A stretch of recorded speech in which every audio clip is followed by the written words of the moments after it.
안녕하세요. 나 팀장의 실무회계입니다. 중급에게 공부하면 IFRS 회사 실무를 할 수 있을까요? 아니요.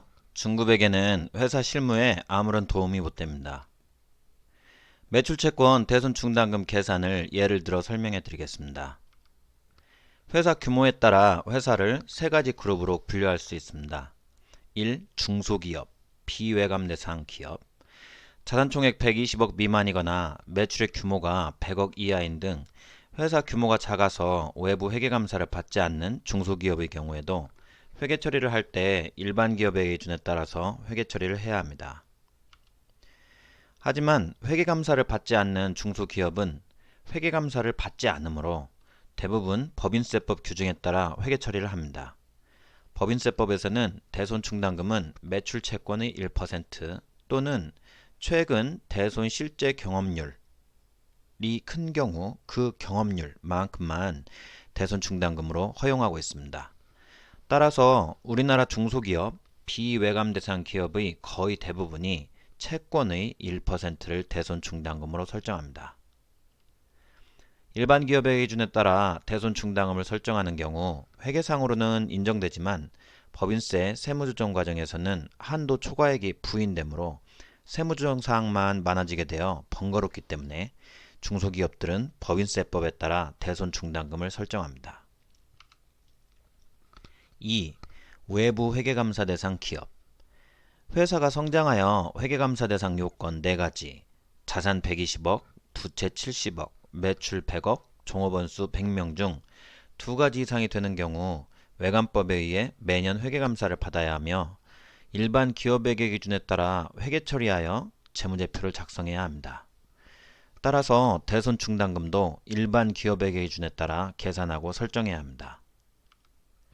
대손충당금을 일반 기업회계 기준에 따라 설정하기 위해 한국회계기준원 웹사이트에서 일반 기업회계 기준서 목록을 쭉 살펴봐도 기준서 제목이 매출채권이나 대손충당금인 기준서가 없습니다. 따라서 회린이 분들은 당황하게 됩니다. 매출채권은 금융상품의 한 범주라는 것을 한참을 수소문해서 알게 되었습니다. 일반 기업회계 기준 제6장 금융자산을 찾아보면 6.17의 2 회수가 불확실한 금융자산은 합리적이고 객관적인 기준에 따라 산출한 대손추산액을 대손충당금으로 설정한다 라고 딸랑 한 줄 나옵니다. 합리적이고 객관적인 기준에 따라 산출하라고? 두 눈을 의심할 수밖에 없습니다. 이건 거의 학교 교장 선생님 훈화 말씀 같습니다. 착하고 지혜로운 학생이 되어라. 회사 실무자 입장에서는 회계 규정이 없는 것과 같습니다. 전혀 도움이 되지 않습니다. 중급회계 교재는 도움이 될까? 일반 기업회계 기준에 구체적인 지침이 없으므로 중급회계 교재를 참조해서 대손충당금을 계산해 보려고 중급회계 교재를 찾아봤습니다. 국내에 출간된 중급회계 책의 종류가 20가지가 넘지만 단 한 권도 대손충당금을 어떻게 계산해야 하는지 설명하는 책이 없습니다. 중급회계 교재는 모두 대학 강의 교재이거나 전산회계 1급, 전산회계 2급 자격증 대비 수험서일 뿐입니다.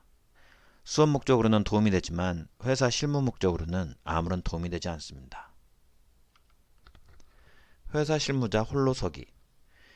회사 실무자는 합리적이고 객관적인 기준을 홀로 생각해내었습니다.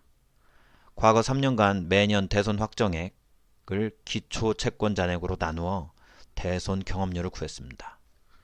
이를 이용해서 기말 매출 채권 전체 금액에 앞에서 구한 대손 경험률을 곱해 대손 충당금으로 설정합니다. 회계 감사인도 상장회사가 아니므로 그냥 인정하고 넘어갑니다. 3. 상장회사. 대졸 신입사원 김용빈님은 정말 열심히 노력하여 꿈에 그리던 국내 유수기업 회계팀에 취업하였습니다. 상장회사였기에 IFRS를 적용하여 회계 처리하고 재무제표를 작성하는 회사입니다. 김용빈님은 매출채권 대손충당금 담당자가 되었습니다. 대손충당금 계산을 위해 중급회계 책을 여러 권 찾아봐도 계산 방법을 설명하고 있는 책은 단 한 권도 없었습니다.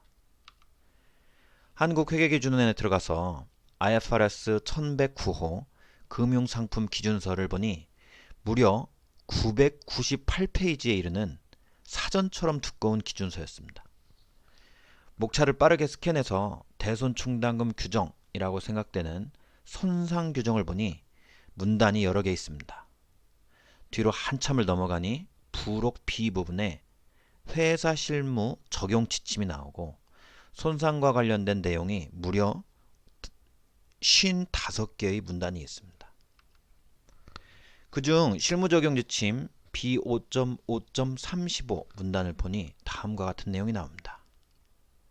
기대 신용 손실을 측정할 때 실무적 간편법, 매출 채권의 과거 신용 손실 경험을 전체 기간 기대 신용 손실을 추정하는 데 사용한다. 예를 들면 충당금 설정률표는 매출 채권의 연체 일수에 따라 고정된 충당률을 설정할 수 있다. 예를 들어 연체가 없는 경우에 1%, 연체 일수가 30일 미만인 경우에 2%, 30일 초과 90일 미만인 경우에 3%, 90일과 180일 사이인 경우에 20% 등.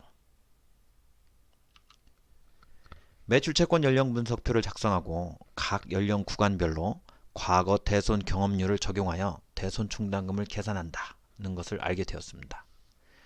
그런데 문제는 이게 끝이라는 겁니다. 각 구간별로 과거 대손 경험률을 구하는 방법에 대한 설명이 없었습니다. 대손 충당금 전임 담당자였던 회사 선임에게 물어보니 바빠서 미안하다며 회계감사인인 회계법인에 물어보라고 합니다. 회계감사인에게 전화를 하니 메일로 엑셀 템플릿을 보내주면서 빅4 회계법인에서 공통적으로 사용하는 템플릿이므로 매출 채권 연령 분석 자료만 채우면 된다고 합니다. 계산 로직을 이해하고 싶어서 엑셀 템플릿 수식을 봤는데 너무 복잡해서 이해하기 힘듭니다. 그래서 그냥 매출 채권 에이징 숫자만 채워놓고 나오는 금액으로 기말 대손 충당금 분개를 합니다. 위와 같은 모습이 현재 IFRS의 존재 형태이며 우리나라 회사 실무에 적용되는 모습입니다. 1. IFRS는 많은 분야에서 침묵합니다. 규정이 아예 없습니다. IFRS는 규정이 있다고 해도 금액 계산을 위한 구체적 방법과 절차에 대해 설명하지는 않습니다. 금액을 계산하기 위해서는 회계법인 템플릿을 이용하거나 외부 전문가 등에게 용역을 주어 회사 자체적으로 개발해야 합니다. 시중에 나와 있는 모든 중구회계책은 대학 강의용이거나 회계사, 세무사 시험 대비 수험서여서 수준이 너무나도 쉽고 회사 실무와 관련된 부분은 거의 언급이 없습니다. 상장회사나 외국계 기업의 한국 자회사는 IFRS를 적용하여 회계 처리를 해야 하는데 IFRS 규정은 수준이 매우 높고 내용이 방대한 반면 중구회계책은 수준이 너무 낮고 내용이 빈약합니다. 평생 회계만 해온 회계종이로서 같은 길을 걷고 계신 회사 실무자분들에게 도움이 되고 싶어서 IFRS 실무회계를 썼습니다. 2023년 들어서 1월부터 한 달 코스로 매주 일요일마다 실무회계 특강을 해왔습니다. 상장회사나 외국계 회사의 한국 자회사의 경우 IFRS에서 요구하는 사항을 준수해야 하는데 중구회계책에 내용이 없어서 실무를 할 수 없는 부분에 대해서 IFRS 실무회계가 자세히 설명해 드립니다. IFRS 실무회계 6월 특강 일정을 공지해 드립니다. 6월 특강 시작일은 6월 11일 일요일입니다. 4일이 아니라 11일이 시작입니다. 특강 진도는 첫날 주요 개정 과목 10가지를 다루며 2주차에 이연법인세, 3주차에 현금흐름표, 4주차에 연결을 강의합니다. 강의는 매주 일요일 오후 2시부터 5시까지 3시간입니다. 특강 장소는 토즈 강남 컨퍼런스입니다. 신논현역 8번 출구에서 1분 거리에 있습니다. 수강료는 19만원입니다. 6월 중순에 출간 예정인 IFRS 실무회계 2판을 드립니다. KFRS 실무회계 6월 특강에 참여하시고자 하는 분들은 글로벌 어카운팅 01 glopal@naver.com으로 메일 보내주시기 바랍니다. glopalaccounting01@naver.com으로 메일을 보내주시기 바랍니다. 수강료를 입금하실 계좌번호를 발송해 드리겠습니다. 1월부터 5월까지 수강해주신 수강생 여러분들께 진심으로 감사드립니다. IFRS 실무회계 책자를 구독해주신 분들께도 진심으로 감사드립니다. 여러분들이 뜨거운 사랑에 보답하고자 더욱 열심히 하겠습니다. 감사합니다.